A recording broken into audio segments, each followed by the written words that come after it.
That's empathy, y'all. That's empathy. That's all we're doing in this classroom is empathy. That's what today's class is about, is empathy. Just to build the curiosity to want to have an understanding about who people are, because you want to be smarter. You want to be smarter. And you want to get to my age and not live a life like this, very closed-minded. You can't, closed, you haven't had any experiences, you don't understand the world, you're just living in this little world, which is fine. That's its own world, that's good for you.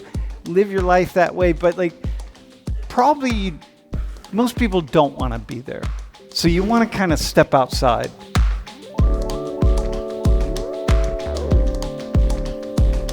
So you've had all these experiences. You're Hindu. And you spent all this time living in Muslim countries, and now you're primarily Muslim countries, right? Now you're in a primarily Christian country. Yeah. What have you learned about human beings from all these experiences? I mean, if you're talking about the Middle East, they're very inclusive. They have temples, they have churches, they have mosques, obviously. So I've not felt excluded in the country. There always has been something going on, in terms of societies of Indians or Hindus. So they've tried their best to be diverse in all the countries I've lived. So do you feel as comfortable there as you feel here? No. You feel more comfortable there? I've lived there most of my life. Yeah. Okay. The average American. Yeah, I grew up in the Middle East. They're going to be like, oh my God. You're the average American, okay? Why is there, oh my God? Why do you think? I don't know, is it? Every time I would say to any people, so many people, when I was traveling a lot to the Middle East, even though, it's the Emirates and, Kuwait and Iraq and, Qatar and so on and so forth. They'd be like, oh my God, is it safe over there? Are you going to be okay? I think it is one of the safest countries in the world. Safest areas of the world. Yeah. No, countries, yes. Yeah, countries, yes. Some of the safest countries, yep. The laws there are very strict. And, if you leave something in a mall and you go back the next day, it's going to be at the same exact place. So you feel really comfortable in that way? I feel more safe there, yes. Yeah. What have you learned about Americans living in the United States that other people like yourself wouldn't know because they've never lived in the United States? I think they take everything very serious. We take everything seriously? Yeah. Even the smallest things. I think you have a degree for everything here, which is really nice. But back in where I live, it's only the important things that you have a degree for. It's just one of the examples, but. Yeah, so it's one of the things. We take a lot of stuff very seriously here. And very literally. Do we take it very literally, too? Maybe? I think we do, actually. I think Americans are very literal. How about guns? Were you afraid of guns before you came here? Yeah. Yeah. Are you afraid of guns? Because my friend in Iraq, Bassam, who you all met, when he comes to the U.S., all his friends are telling him, oh my God, you're going to go to the U.S. and get shot. He's coming from Iraq. That's what everyone says, yeah. My best friend, she still lives there. She's do you really want to go there and get shot? And get shot. Yeah. Okay. Well, what do you say? What did you say before you came here? I thought it was a joke before I came here. But when I came here, I like I said, they take everything seriously. They take even guns too seriously. Yeah. We take our guns really seriously. Huh. So you grew up on the farm down in south of State College. Mm-hmm. Your parents came here to live, to be part of ISKCON. Yeah. Uh-huh. Dude, hang on. Do you know who the Hare Krishnas are? When I was an undergraduate, I had a sociology of religion class. And we had to write a paper, we had to profile a cult. C-U-L-T. The cults, like the Moonies, and there's so many cults. The cult I profiled were the Hare Krishnas. Okay? So I'm like, oh my God, 40 years later, I'm talking to you who grew up as part of the Hare Krishnas, and you're such a cool person. And I'm like, I got a million questions for you. You know what I mean? Like, this is so awesome. Bro, what do you got? My question is like, which like temple? So there's temples in like all across the U.S., right? Which temple did you like go to first? I grew up in Gitanagari. Oh, okay. So like everything that I've been told, I'm not part of like the Hare Krishna cult, but like my parents, they've like told me, no, it's a cult. You should like avoid their teachings. Yeah. And it kind of just has to do with like, differing like sects of Hinduism and stuff like that. So that kind of has to play into it. But like, how do you see like Hare Krishna and ISKCON? Do you see it like as like a cult, or do you see it as like a good place to like grow up as? Like, what do you see it as? Or when people call it a cult, which I don't. And again, that was part of the thing. Like, I'm like, okay, whatever. When people call it that, like, what do you? I kind of find it funny when people call it a cult, especially because anything that is differing from the typical like Abrahamic lineage of religion is usually deemed cult-like. I've even heard people who are just regular Hindu been called a cult because they're just not Abrahamic. But I also find it funny because by definition, all religion falls under cult. So they all started as cults. Yeah. Jesus was a cult leader. You know what I mean? Just saying, Christians. That's the whole nature of it. You had the apostles, the people sitting around the Last Supper table. They were the cult members. But whatever. Okay. Yeah, but I think that the whole, the idea of like a cult, the reason why it has a bad connotation is that it's usually an abuse of power and people not misusing the idea of a supreme divine as a means to manipulate people, which there is no, governing body of people who are benefiting from my belief in the Lord. So by the negative connotation, I would not call it a cult. It's just different from what most people know and understand because it is smaller compared to every other religion in the Western world. And how? By the way, I have to say something to the stream. You don't have to. I know you're all arguing now with me calling early Christianity a cult, but from a sociological perspective, a cult. What happens is you have a charismatic leader who emerges with an interesting set of ideas, and that person attracts other people, and the other people start to adopt their ideas, and then it grows and grows and grows, and then it becomes a larger group. And then eventually, some cults, a few of them, turn into religions.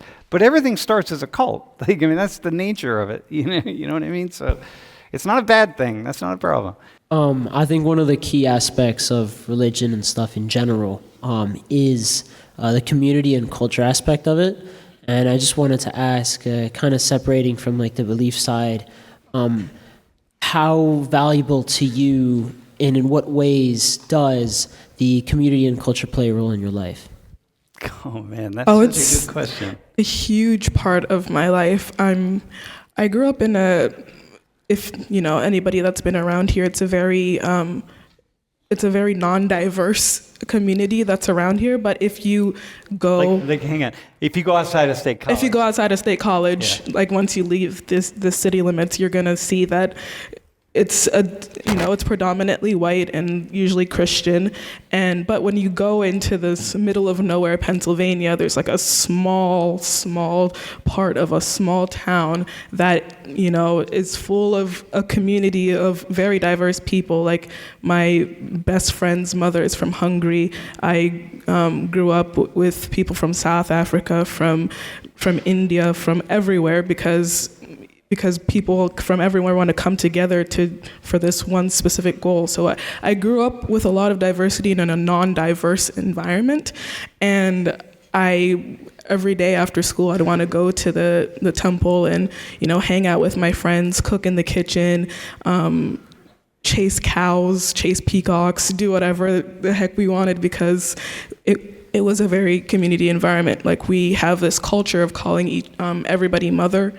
Like any woman that's older than you, you call them mother, because that everybody is intertwined and everybody has that deep connection with one another. Fettis, is there anything about that that's like scary to you, or is there anything about everything she just said that's problematic? Anything at all? About Anything she said, man. not really. Like I was more attentive, like listening, because I didn't know that there was that community even in Pennsylvania. I mean, the same thing about Pennsylvania when I think about it is just like white Christian people all around. Yeah. And then people came from outside, and big cities like Philadelphia and Pittsburgh maybe are a different topic. But actually, I had a question for you based off something that you said when you said that all religions start off as cult. Like I was curious, what makes them turn into a religion afterwards? Well, eventually, this is just basic sociology. Okay, this is not like this is how groups form. What happens is the charismatic leader. And you're going to be charismatic because otherwise no one's going to follow. You know what I mean? I mean, you're not going to follow someone who's dull. You're going to be attracted to someone who's got some kind of charisma.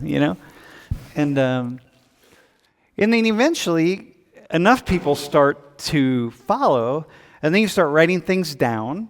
Because if you don't write things down, because eventually that leader is going to pass away and it's going to pass on to somebody else. And if you're not really careful about how it passes on, then you have problems.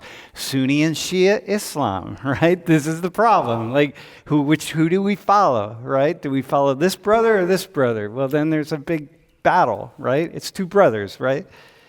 It's his companions, which is what Sunnis believe, and the Shias believe that it's his cousin. Yeah, the cousin. Yeah. Okay, so you got to have this stuff tight, man, or you're going to have a problem. And then forever, the Muslims are battling it out in this divide, okay? Well, then what happens is eventually enough people join and people successfully write things down and people they develop rules and rituals, and then before you know it, it grows enough that it's able to sustain itself past several generations, and then it turns into a religion. Which is pretty cool. That's just on average, But we could argue that God's involved or Allah's involved or whatever. We can make that argument too. That's fine, but that's not, I'm a sociologist, so I don't think about that. How do you think your thoughts have evolved over the years about this particular community that you belong to? How has it shaped your thoughts and the way you think? And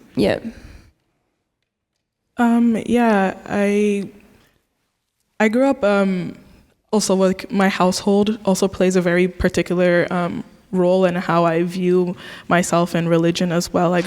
My household is very religious, but my father, he's an interfaith preacher, so he doesn't just preach our religion, he preaches also using Christianity and Islam as well.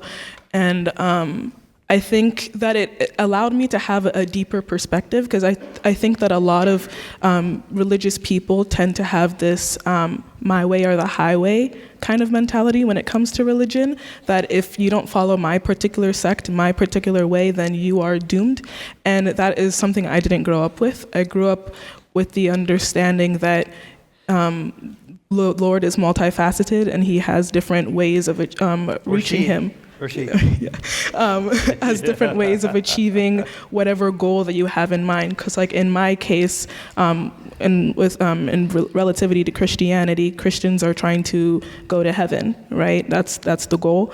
But my goal isn't necessarily heaven. My goal is, in the Bible, it talks about how God created heaven and earth.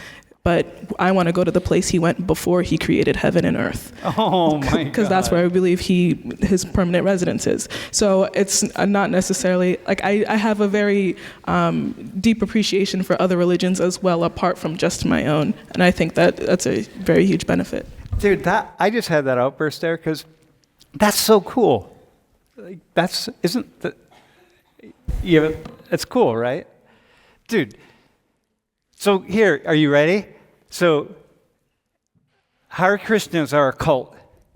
You'll see them downtown State College sometimes, banging a drum and trying to sell you books and different things, right? Selling food, whatever. You can go to the farm and have a meal, by the way. So this is this cult. It's rooted in Hinduism, okay? But now you just listen to Abhina here, who gave you a completely, like, twisted it around and turned it around and said, well, actually, here's what I learned being part of this cult, okay? I think it would be really interesting to learn about this person. How do you, like, not look at her and, like, what she just said and be like, oh, I gotta, wait, your dad preaches? Wait, hang on. He's a healer for Islam and Christianity and Judaism, right? Yeah, and Hinduism. And how do you not, like, how is that not a curiosity, man? Like, that's the most fascinating thing I could ever imagine, right? So here we go. Well, I can't imagine listening to you talk, just like earlier, listening to you, and not saying, like, wow, it'd be really interesting to learn about these people more, right?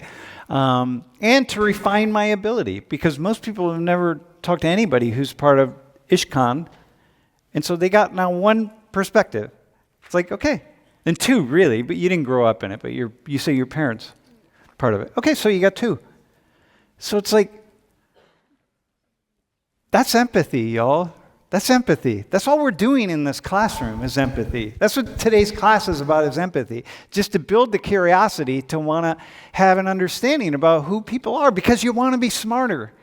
You want to be smarter. And you want to get to my age and not live a life like this, very closed-minded. You can't, closed. You haven't had any experiences. You don't understand the world. You're just living in this little world, which is fine. That's its own world. That's good. Good for you. Live your life that way. But, like, probably most people don't want to be there. So you want to kind of step outside. I'm Christian, and it's kind of like when you said that, like, it was kind of shocking about your dad, like, preaching multiple religions, because in Christianity it says that Jesus Christ is the only way, and that there's only one religion, not one religion, but one truth, which is Jesus. So I'm kind of, like, curious about, like, what is he like? How does he do that? Dude, first off, I want to say something to you. Christianity doesn't say that. Okay? Because I know many, many Christians who absolutely don't say that, and they still call themselves Christians. Okay? So Christianity doesn't say that about Jesus and about Christianity is the only way. Any of that, Christianity doesn't say. Okay? But it's in the Bible. No, it doesn't matter. People interpret the Bible in different ways. So Christianity, no, you can keep it. I'm just saying, there's 2 billion Christians in the world, okay? You can walk this Christian path and you can say Christianity says this or Christianity says that. That's fine, okay? But there's 2 billion Christians in the world, and a huge swath of Christians don't believe that. And so it's like, that means Christianity doesn't say that, and how it says it in the Bible or doesn't say it or how it's interpreted, that's a separate thing. But now what I want to know, if I'm in your shoes, right, I want to know, like, whoa, who are all these Christians who don't think that? Like, that's the empathy part. It's like, whoa, who are they? And what are they seeing that I'm not seeing? What are they believing in that I'm not believing in? And, like, they might be wrong. It's fine. But the empathy thing isn't to say they're right, your father is right, or they're right, or you're right, or Nengu's right. That's not what any of this is, because I don't weigh in on any of that. It's just absolutely, utterly fascinating that we can have these belief systems and other people see the world very differently. They have different stories, different perspectives, different thoughts. And empathy is about sitting down with them and being like, dude, how did you get to the place where you believe that?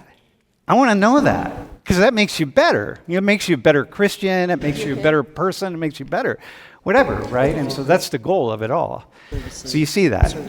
Yeah, I guess that's why I was, like, asking the question, like where does he come from, and, like, how does he address people that don't think like that, like, that think that it's wrong and honestly, like, not like Christian at all to be preaching different religions? Dude, that's a cool question. You're not going to answer it because we have to go in a different direction with Faris. But to ask her after class, that's a cool question.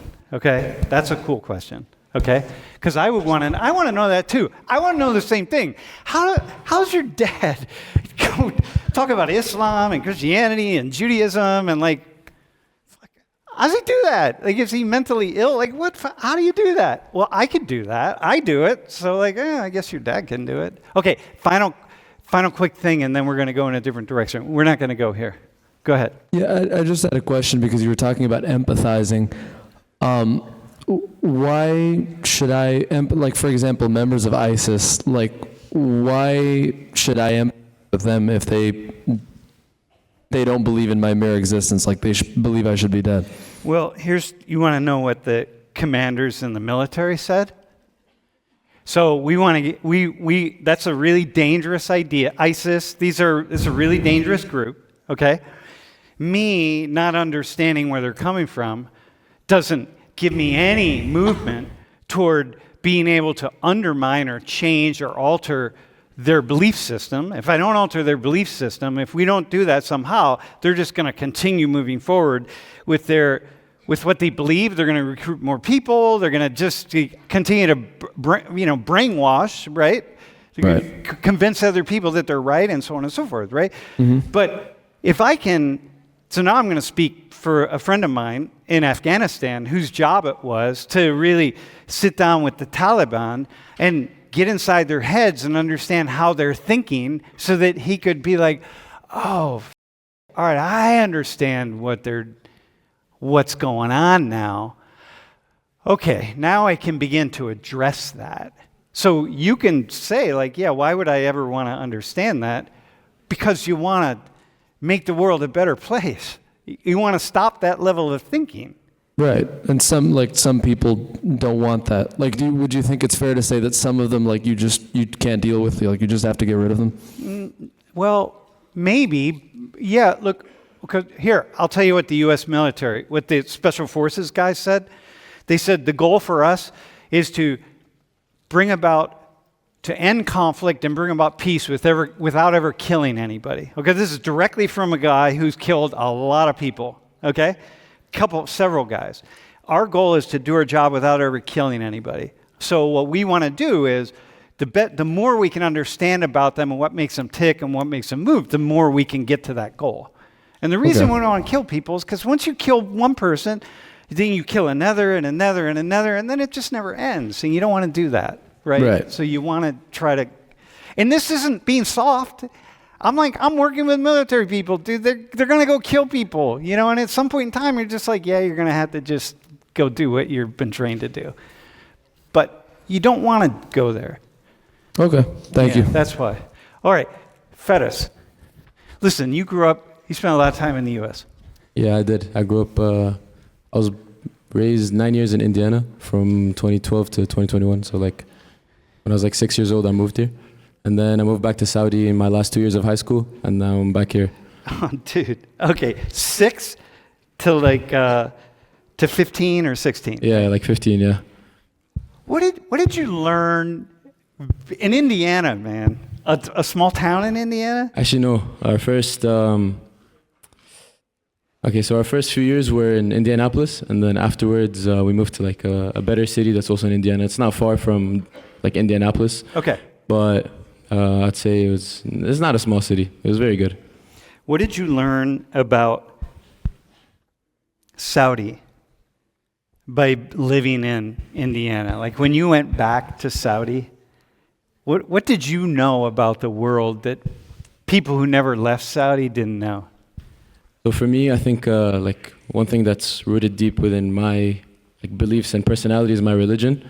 When you come to a country that's not the most strict about religious laws or just culture in general when it comes to religion, whether it be Christianity or Islam, like the US, especially in Indiana where there weren't many Muslims to begin with, I would say, you kind of learn how to just accept the fact that people will have different beliefs, and even people within Islam were raised differently because they were born in the US. So because that, I guess, religious aspect wasn't really embroidered into the lifestyle as naturally, unless it was kind of, I wouldn't say pushed, but taught to you by your parents at home. You kind of see how different people can turn out, especially like the older they grow and have their own personal beliefs can move. Like when you turn 18, basically, or closer to high school. Like I have many friends who are from Iraq, is where most of my friends were from Indiana. I don't have many Saudis there, but they were very acceptant of the fact that, even though we're from a different country, we're still very similar because Arab Muslims immigrated to the US. Maybe we came like by choice, but they went by force because of war in their country. But I'd say I learned more about like Islamic differences rather than seeing the outside from a person who was raised specifically in Saudi Arabia. What'd you learn about Americans? That's the thing, like I came when I was 6 years old, so I was basically raised like a lot of Americans were, public school, like went through everything that I guess a normal American would go through. One thing that like always stood out to me is kind of how, I wouldn't say isolated, but one thing that the US has that's not very common in Saudi Arabia is like when you become an adult, you're kind of like on your own. Yeah, and it's also very common for people to like, for example, leave their parents in senior homes when they're older. Like both of those things are very uncommon, and I guess like in Saudi Arabia it's very uncommon. Like a person typically stays with their family unless they got a job in another city, but like a person typically stays with their family like until they get married, and then that's when they move out.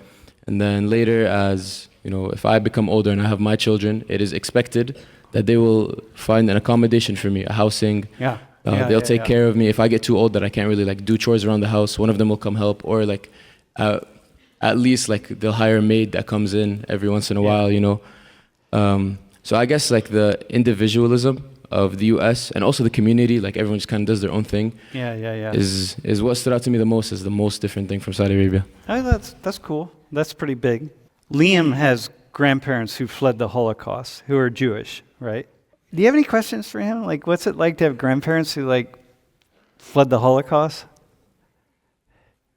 So like since you weren't affected, I would say you in your 20 years of life like directly by it, but like you still had your family members before you be affected by the Holocaust. Like how does that like, I don't want to say like change your perspective on it because I'm sure like he has a very strong perspective on it, but like how much do you feel like that affects you today in your 20 years of living? Like, you know what I mean? Like the connection. Dude, that's a really cool question. I think for me, being not only Jewish, but also like a descendant of people who survived the Holocaust, kind of brings it with more weight. It almost puts like a responsibility on me. In some ways let's just quote Elie Wiesel real quick. He basically said that it is the responsibility of the victim to ensure that what happened to him can never happen again, which is the idea that, like if you just ignore the problems or the issues that have happened, then history is just going to repeat itself. And so in that sense, and this applies to any group that's been oppressed or killed in a war or anything like that, if you are going to just sit back and be silent about it and not do anything, then what's stopping other people from deciding to go and take action and do that same thing to another group of people or your group of people again? So in my sense, the way it's affected me has kind of brought about me to try and remove hate from my life as much as possible, because if I can try and instill values of positivity and welcoming to other people, maybe they can adopt those ideas, see that they work, and then we can step by step get further and further away from these genocides and conflicts and oppressions that have happened in our history that have brought so many issues to so many people. So then I'm going to imagine, given what you just said, that what's happening now and what has been happening for 2 years in Gaza and Israel is you really wrestle with. That's deep for you. That's all history. That's all rooted in history and historical conflicts and It's deep. There's a lot there's a lot of stuff to talk about there. Yeah. No, this is the thing, right? Because I know that I know people are you gotta have people are gonna wonder, like, dude, what? But you don't take a stand. It's not about taking a stand. It's about you're a thinking person who's empathizing. So you're gonna wrestle, man. You're gonna wrestle. It's all people who have had issues in their lives and issues to their ancestors, Yeah. and who are choosing to take an action about it. To what they feel will make it right, kind of just like the same example with the ISIS people or with other examples that you gave. Dude, very cool.